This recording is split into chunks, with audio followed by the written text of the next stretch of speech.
South ఇండియాలోని అతి తక్కువ ధరలకి రత్నాలనందించే ఏకైక సంస్థ 6JVR. ప్రస్తుతం మనతో పాటు వైజాగ్ నుంచి అడ్వకేట్ సలీం గారు లైవ్ కాల్ అందుబాటులో ఉన్నారు. ఒకసారి ఆయనతో మాట్లాడదాం. ఎందుకంటే ఐబొమ్మ రవి చేసింది ఏమీ తప్పు కాదు, అతను ఓకే అంటే నేను ఎట్లయినా అతన్ని బయటికి తీసుకొస్తాను అని చెప్పేసి ఆయన మాట్లాడుతున్నారు. అది ఎలా సాధ్యం, అసలు ఆయన ఏమనుకుంటున్నారు ఈ కేసు గురించి, అవన్నీ ఆయన మాటలోనే ఒకసారి వినేద్దాం.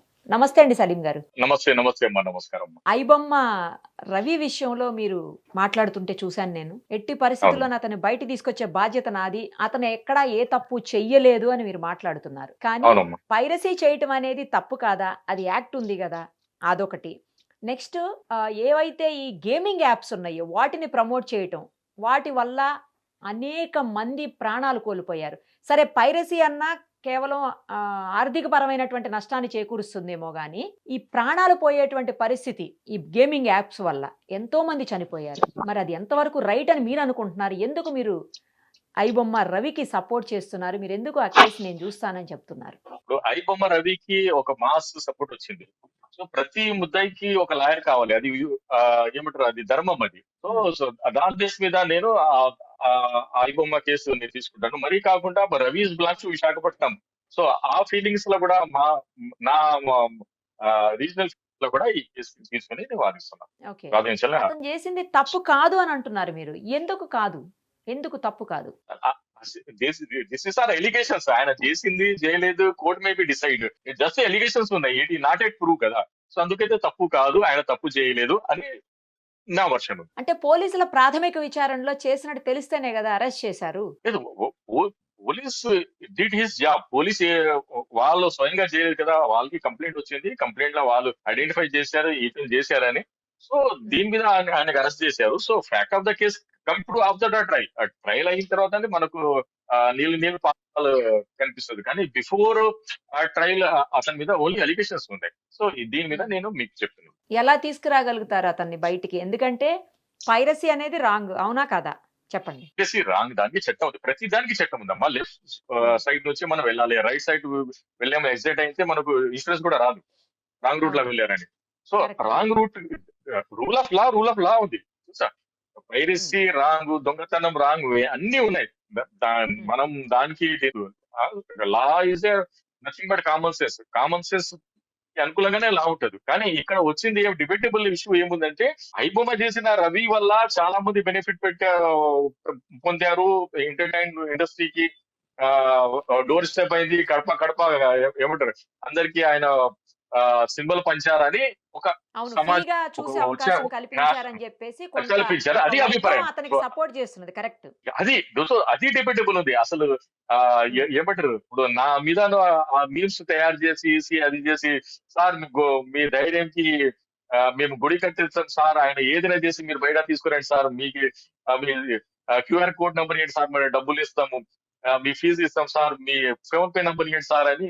అలా అంటే నేను ఇప్పుడు వరకు సార్ 1 మిలియన్ వ్యూస్ ఒక్క షాట్, 1 మిలియన్ అంటే 10 లక్షల మంది, దాంట్లో nearly 1 lakh likes, 300-500 comments. So దాని మీద ఇది ఉంది, డిబేటబుల్ ఇష్యూ ఉంది, దాని తప్ప ఏం లేదు. అంటే మీరేమంటున్నారు, ఎథికల్ గా రాంగ్ గానీ మోరల్ గా కరెక్ట్ అంటున్నారా ఏంటి? ఎస్, ఆయన 100% you got it point. Ethical గా ఏదైనా రాంగ్, ఎథికల్ గా ఏది చేయాలి, కానీ మోరల్ గా అతనికి ఇది వచ్చింది.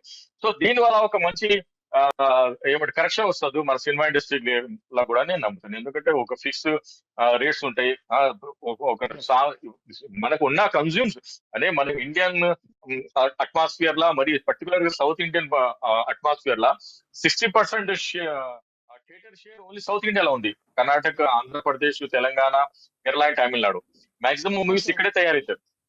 మాక్సిమం పెద్ద బడ్జెట్ మూవీస్ కూడా ఇక్కడే తయారవుతాయి. 200 crore బడ్జెట్ ఇక్కడే తయారవుతాయి. సో ఇక్కడ ఒక మనిషికి ఫుడ్ ఎంత అవసరమో మ్యూజిక్ సినిమా కూడా అంతే అవసరం.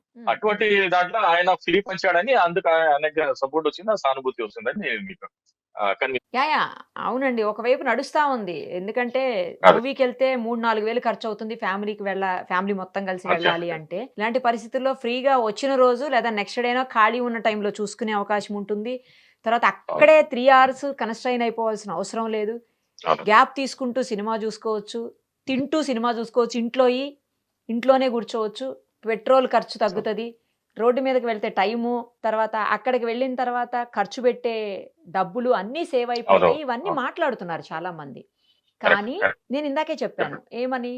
ఒకవేళ పైరసీ చేస్తే ఆర్థికపరమైన నష్టం కలుగుతుంది. కానీ అవును. ఇందులో ఏంటంటే పైరసీతోట పాటు గేమింగ్ యాప్స్‌ని ప్రమోట్ చేశారనేది మేజర్ ఇష్యూ. గేమింగ్ లేదు యాప్స్ ఆయన వల్ల గేమింగ్ యాడ్ కొందరి గేమ్ జీవితాలు నాశనం ఐ అయిపోయాయి కదా! ఐ బొమ్మ రవి గేమింగ్ యాడ్ ప్రమోట్ చేయలేదు. ఐ బొమ్మ రవి చేసిన అలిగేషన్స్ ఏమంటే సినిమానే అతను తన వెబ్‌సైట్ లా పెట్టి చూసారు. కానీ ఆ ఆ వెబ్‌సైట్ కి వేరే గేమింగ్ యాప్ యాడ్ చేశారేమో కానీ ఐ బొమ్మ రవి ఏది యాడ్ చేయలేదు. ఏ గేమింగ్ యాడ్ ప్రమోట్ చేయలేదు. ప్రమోట్ చేయటం కాదండి. దానికి యాడ్ చేసినప్పుడు మనం క్లిక్ చేయగానే ఆ గేమింగ్ యాప్‌లోకి ఆటోమేటిక్‌గా మనం వెళ్ళిపోతున్నాం అని లేదు కదా కంప్లెయింట్. లేదు ఇప్పుడు అది ఆటోమేటిక్ వస్తాయి అవి యాడ్. ఎవరైనా వెళ్లి దాన్ని క్లిక్ చేసిన తర్వాత అది అది అవుతుంది. సో దాని మీద గవర్నమెంట్ అవేర్నెస్ పెట్టాలి కదా. ఇదేనా ఎస్పెషల్లీ యాడ్స్ గేమింగ్ వస్తుంది. యాడ్స్ ఎట్లా వస్తాయి? ఆ, మనం పెడితేనే కదా వస్తాయి అంటున్నా. లేదు మీరు పెడితే కాదు ఆ గూగుల్ వాళ్ళు పెడతారు కదా. ఆ గూగుల్ వాళ్ళని వాళ్ళు అంటే మన ప్రమోట్ చేయని పర్మిషన్ చేస్తారు. లేకుండా గూగుల్ వాళ్ళు పెట్టరు కదా! లేదు కొన్ని వాళ్ళు వితౌట్ పర్మిషన్ కూడా పెడతారు. అది సో, ఇప్పుడు అంటే ఐబొమ్మ రవి చేసిన తప్పేం లేదు ఇందులో అని అంటున్నారు మీరు. లేదు, అది అంతేనా? పెద్ద క్రైమ్ కాదు కదా. అదే ఇప్పుడు ఐ ఐ బొమ్మ రవి చేసింది గ్రీవియస్ హెక్ట్ ఏం లేదు అది. జస్ట్ పైరసీ యాక్ట్ ఉంది. సో రూల్ ఆ పైరసీ యాక్ట్ ప్రూవ్ అయితే ఆయనకి ఏదో శిక్ష అవుతారు. కానీ బిఫోర్ దాని మీద అంత హైప్ చేసేసి అతను ఒక విలన్ లాగా చూపించేసి ఆ ఇది చేస్తారు కదా. అది చూడడం బాధాకరంగా ఉంది. దాని తప్ప ఇంకా ఏం లేదు. సో అతనికి సపోర్ట్ కి ఆ, ఎవరు నిలబడలేరా అనుకున్నారు. కానీ నేను వచ్చాను నిలబడతానని హామీ ఇచ్చాను. నేను దీనికి నిలబడతాను, బయట వచ్చేస్తాను. సమాజంలో ఇప్పుడు చూడండి అమ్మా, ఇప్పుడు ఏదైనా ఈవెన్ దో ఏ అఫెండర్ అయినా ఇప్పుడు నక్సలైట్స్ కూడా ఉన్నారు. దే ఆర్ బిలాంగ్ టు ఒక సిద్ధాంతం ఉంటుంది. కానీ గవర్నమెంట్ వాళ్ళకి కూడా ఒక మంచి లైఫ్ ఇస్తుంది కదా. అతని మీద ఉన్న రివార్డ్ వన్స్ హీ సరెండర్ అతనికి ఇచ్చేస్తారు, మరి అతను release. సమాజంలో రెండు వర్గాలు ఉంటాయి. ఏ- ఏ- ఏ- ఎక్కడ నిలబడాడో అతను ఆ ఆ స్టాండ్ ని కరెక్ట్ అంటారు. కానీ సమాజం మనది కదా. సమాజం ఒక ఫ్యామిలీ లాంటి. ఒక ఫ్యామిలీలో అన్నదమ్ములు ఎలా ఉంటారు. సో దాంట్లో మనం కరెక్షన్ చేయాలని నేను భావిస్తున్నాను. అదే మన డ్యూటీ అని నేను నమ్ముతాను. అసలు చట్ట ప్రకారం ఈ ఇమ్మడి రవి లేదా ఐబొమ్మ రవి చేసినటువంటి దానికి ఎంత శిక్షలు పడే అవకాశం ఉంటుందండి? పైకి చేస్తే మాక్సిమం 2 years పనిష్మెంట్ ఉంది. ఇంకా చీటింగ్ చేస్తే ఆయన చీటింగ్ మాత్రం ఎవరికి చేయలేదు ఆయన. చూసా ఇప్పుడు చీటింగ్ కేసు మెయింటైనబుల్ కాదు. పైరసీ కూడా అది కూడా అకార్డింగ్ టు జ్యుడిషియల్ ఉంటది. ఒకవేళ ఆయన కెరీబియన్ ఐలాండ్ లో వెళ్ళి పైరసీ చేశారంటే అది కూడా మెయింటైనబుల్ కాదు. సో జ్యుడిషియల్ మ్మ్. చాలా ఇది చేస్తుంది అదేమో. 5 కోట్ల మందికి సంబంధించినటువంటి పర్సనల్ డేటా నా దగ్గర ఉంది. నేను ఏమైనా చేస్తాను అని చెప్పేసి బెదిరించినట్లుగా కూడా పోలీసులు చెప్తా ఉన్నారు కదా సార్. మరి అది రైటా? అది అది ఏమంటారు అది అలా వచ్చిన మాట ఉంది. అది దానికి బేస్ ఏం లేదు. అది అంత cock and bull stories. Personal data ప్రతి విధంగా ఇప్పుడు ప్రతి కంపెనీలో పర్సనల్ డేటా ఉంది. ఇప్పుడు బ్లూ జీన్స్ లో మనం మాట్లాడుతాం. బ్లూ జీన్స్ దగ్గర మన పర్సనల్ డేటా ఉంది. మన ఏ యాప్స్ మనం వాడుతున్నాం, క్రెడిట్ కార్డ్ యాప్ వాడుతున్న వాళ్ళ దగ్గర ఉంటుంది. ఆ ఏమంటారు క్రెడిట్ యాప్ లా ఉంటుంది. ప్రతి యాప్ మనం ఏదైతే ప్లే స్టోర్ లో డౌన్లోడ్ చేస్తే ప్రతి పర్సనల్ డేటా ఏముంటదమ్మా, ఫోన్ నెంబర్ ఉంటుంది, మన గ్యాలరీ పెట్టిన ఫిలిమ్స్ ఉంటాయి, వీడియోస్ ఉంటాయి, మన కాంటాక్ట్స్, అదే పర్సనల్ డేటా. ఈ పర్సనల్ డేటా ఫస్ట్ టైం దొంగతనం చేసింది ఫేస్బుక్. ఆ ఫేస్బుక్ వల్లనే ఈ పర్సనల్ డేటా ఎలా గ్యాదర్ చేయాలి, ఎలా ఇది చేయాలి. ఈ రోజు ఆ ఏమంటారు క్రెడిట్ స్కోర్ ఎలా వస్తుంది, అది పర్సనల్ డేటా బేస్ మీదనే వస్తుంది. మనం ఎక్కడెక్కడ ఎంత ఈఎంఐ పే చేస్తున్నాము, ఎంత ఈఎంఐ బాకీ ఉంది, ఎవరెవరు డిఫాల్ట్ ఉంది, ఇది కూడా ఒక పర్సనల్ డేటానే కదా. పర్సనల్ డేటా అందరి దగ్గర ఉంది. పర్సనల్ డేటా ఎవరి దగ్గర లేదు. ఇండియాలో ఎవరి పర్సనల్ డేటా కూడా సేఫ్ లేదు. సో ఇప్పుడు మీరు ఈ కేసుని నేనే వాదిస్తాను మీ తరపున అని చెప్పేసి మీరు చెప్తున్నటువంటి మెసేజ్ ఏదైతే ఉందో అది అది ఒక హాట్ ఐబొమ్మ టాపిక్. రవి వరకు చేరిందా చేరలేదా? లేదు ఇప్పుడు చేయట్లేదు. ఇప్పుడు 2 గంటల్లో రవి హోంవర్క్ చేస్తుంది. నేను కూడా ఇప్పుడు వెళ్తున్నాను. మా ఫ్రెండ్స్ చూస్తున్నారు ఈ కేసు హైదరాబాద్ లో. నేను ఇప్పుడు ఇంకా వాళ్ళు పర్మిషన్ ఇస్తే నేను కూడా వెళ్ళాలని. ఈ రోజు కూడా ఇక్కడ రెండు మూడు కేసులు ఉంటాయి వైజాగ్ లో. నేను దానికి కంప్లీట్ చేశాను.